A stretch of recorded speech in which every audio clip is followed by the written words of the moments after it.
জঙ্গি দমনে নামানো হয় এরকম বুলেট প্রুফ গাড়ি জম্মু কাশ্মীরের চোখে পড়ে। এবার ভোটের আগে বাংলার উত্তর থেকে দক্ষিণে রাস্তায় রাস্তায় সেই বুলেট প্রুফ গাড়ি নিয়েই টহল দিচ্ছে কেন্দ্রীয় বাহিনী। দৃশ্য দেখে স্থানীয়রা বলছেন এমন প্রস্তুতির ছবি আগে কোনোদিন দেখা যায়নি। এবারের ভোট হয়তো একেবারেই অন্যরকম হবে। শুক্রবার রাজগঞ্জের রাস্তায় নজিরবিহীন নিরাপত্তা ব্যবস্থা দেখে চোখ কপালে উঠল স্থানীয়দের। ভোটে অশান্তি ঠেকাতে জম্মু কাশ্মীর থেকে আনা বুলেট প্রুফ গাড়ি মোতায়েন করা হয়েছে বিভিন্ন জেলায় জেলায়। এই গাড়িগুলির বৈশিষ্ট্য হলো সম্পূর্ণ বুলেট প্রুফ সাজোয়া যান। এর ভেতরে 8 জন সশস্ত্র কমান্ডো থাকতে পারেন। বিশেষ স্মোক ইমিশন সিস্টেম রয়েছে যা ভিড় নিয়ন্ত্রণ করতে সাহায্য করে। এছাড়া ভিআইপি বা আধিকারিকদের নিরাপদে উদ্ধার করতে ব্যবহার হয় এই গাড়ি। রাস্তার দুপাশে দাঁড়িয়ে থাকা স্থানীয়দের কৌতূহল তুঙ্গে। তাদের মতে এই দৃশ্য ভোটারদের মনে সাহস যোগাচ্ছে, আবার অশান্তি সৃষ্টিকারীরা মনে মনে হয়তো ভয় পাচ্ছেন। জলপাইগুড়িতে হবে প্রথম দফার ভোট।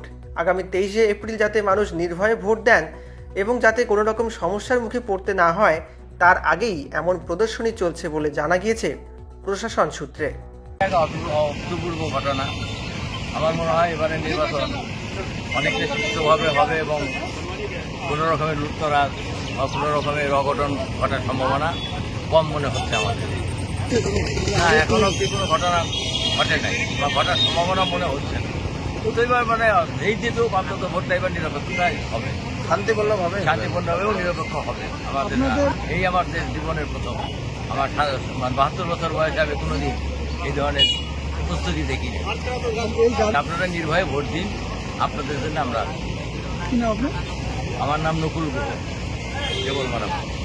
ভোট তো সম, তার মধ্যে দেখা যাচ্ছে যেটা কাশ্মীরে যে সমস্ত গাড়ি চলে সেই সমস্ত গাড়ি এবার বেঙ্গলে। কি বলবেন? খুব ভালো, এরকম হওয়ার দরকার। মানে এতে কি সুষ্ঠু ভোট হবে? হ্যাঁ, সুষ্ঠু ভোট হবে।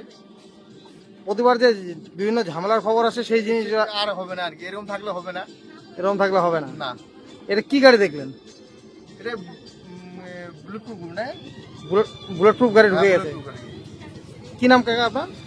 নিতাই রায়।